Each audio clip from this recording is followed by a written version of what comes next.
600 stone steps above the plains of southern India, a giant has been waiting for 1,000 years. He is 57 feet tall, his ears are nearly 6 feet long, his big toe is the size of a small child. He is the largest freestanding monolithic statue the ancient world ever produced. Not in Egypt, not in Rome, not in China, on a bare granite hill in Karnataka, India. Most people have never heard of it. And the strangest part isn't the size. Stand at his feet and look up. The stone is carved so cleanly it could have been finished yesterday.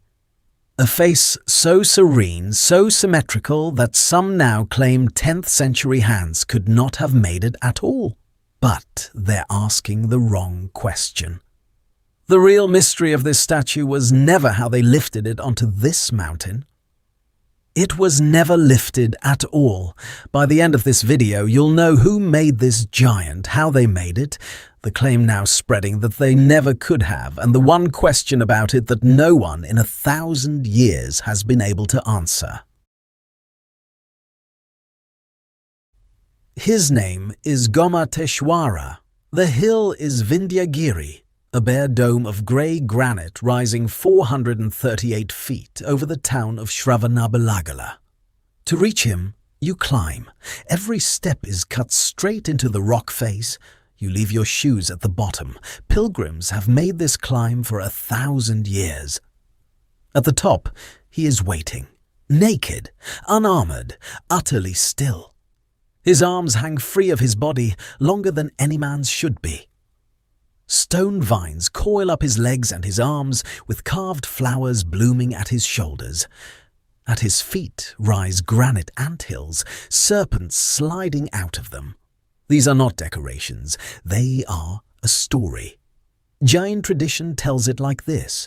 Bahubali was a prince, son of Rishabhanatha, the first of Jainism's 24 great teachers. When his brother Bharata set out to rule the world, every other brother submitted. Bahubali refused. 2 armies marched and stood facing each other, ready to bleed. Then the brothers did something remarkable. They sent the armies home. They would settle it alone. 3 duels, a staring contest, a water fight, a wrestling match. Bahubali won all 3. In the final bout, he lifted his brother over his head, and the field waited for the throw. He set him down gently instead.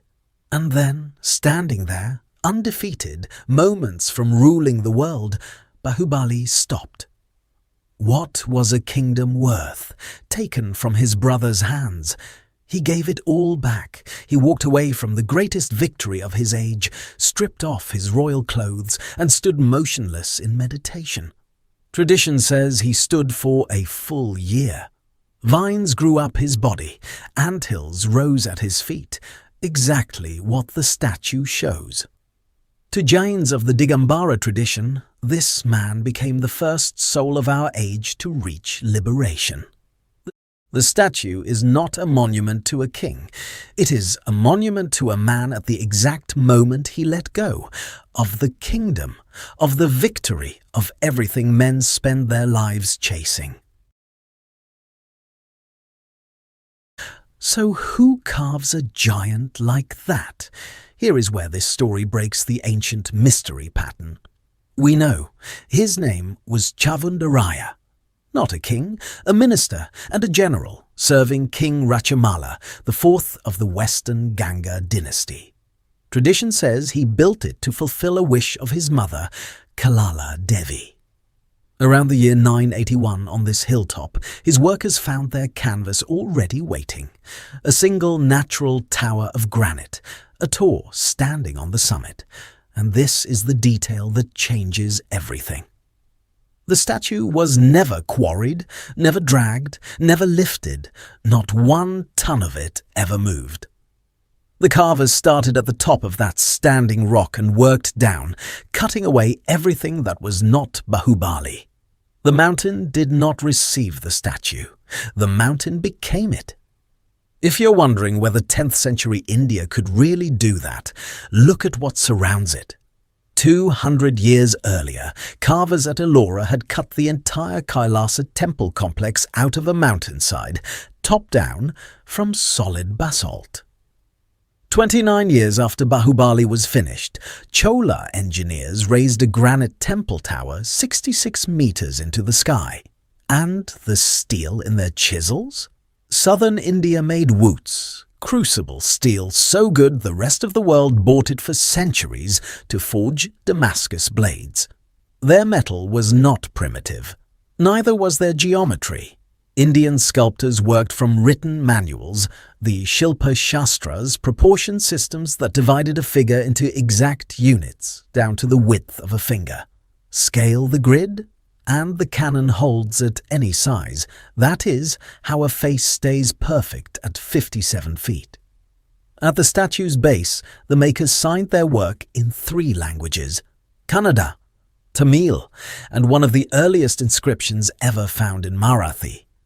Each says the same simple thing. Chavundaraya had this made, and Chavundaraya left us more than a signature. His own book, written in 978, still survives, one of the oldest works of Kannada prose in existence, a named patron, a named king. Dated inscriptions in 3 scripts, the patron's own surviving book. As ancient giants go, this may be the best documented colossus on Earth. Which is exactly why the story now spreading about this statue is so interesting. Because millions of people are suddenly hearing a very different version of this story, one where no 10th century hand could have carved this statue at all.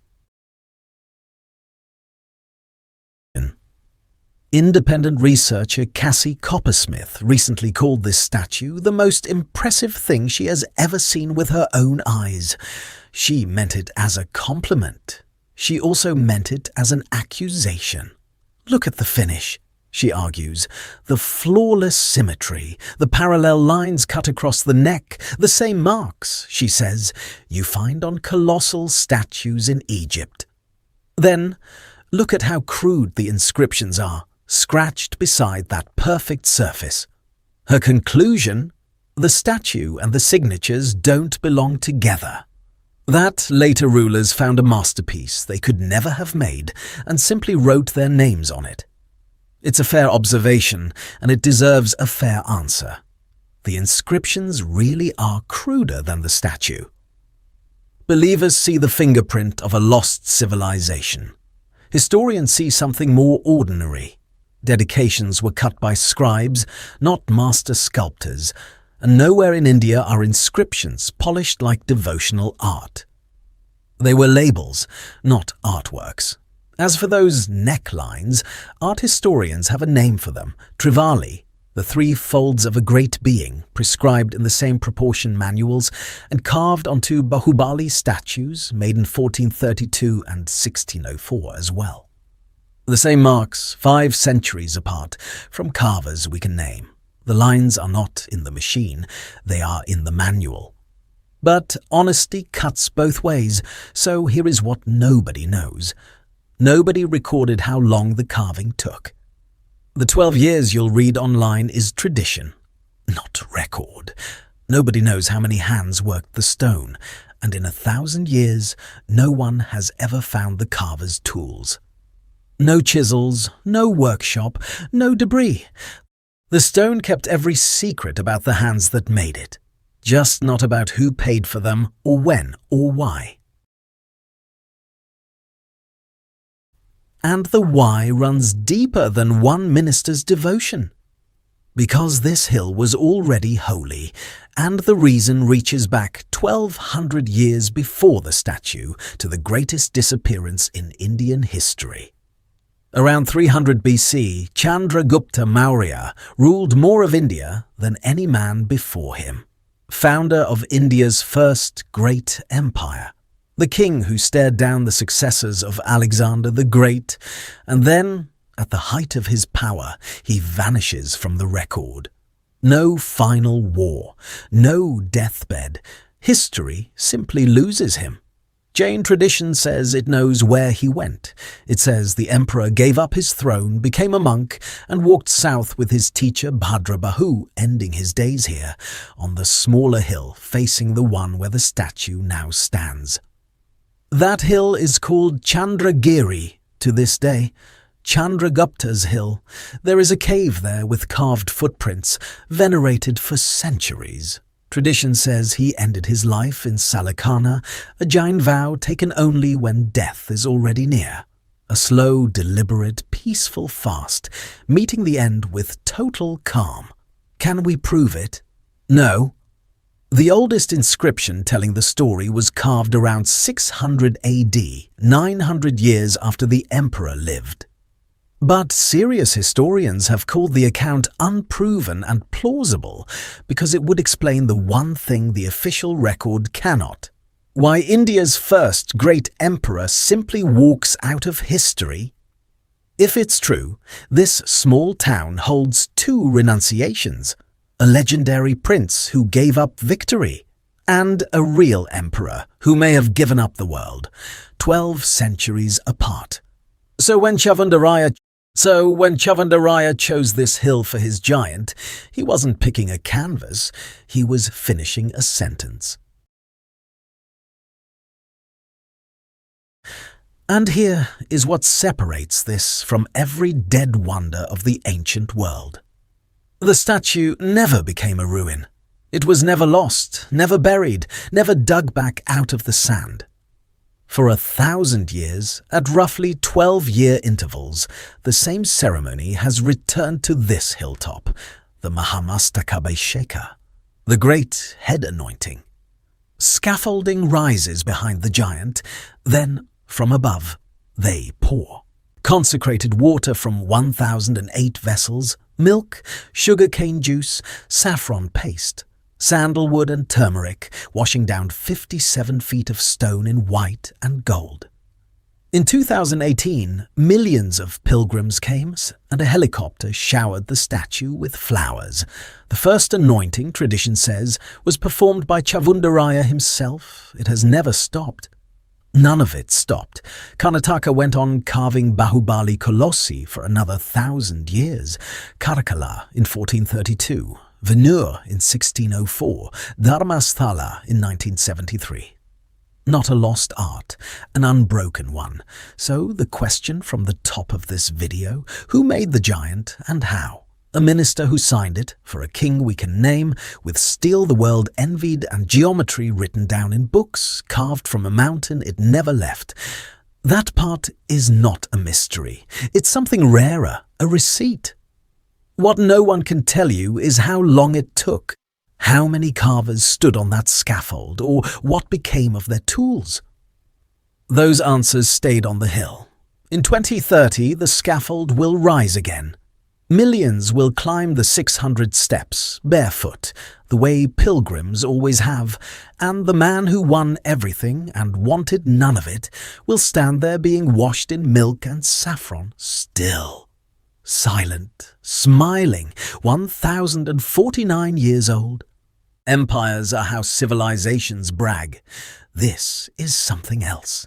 A civilization spent a fortune and a mountain to remember a man who walked away. Some monuments were built to be feared. This one was built to be understood. And 1,000 years on, people are still climbing those steps to try.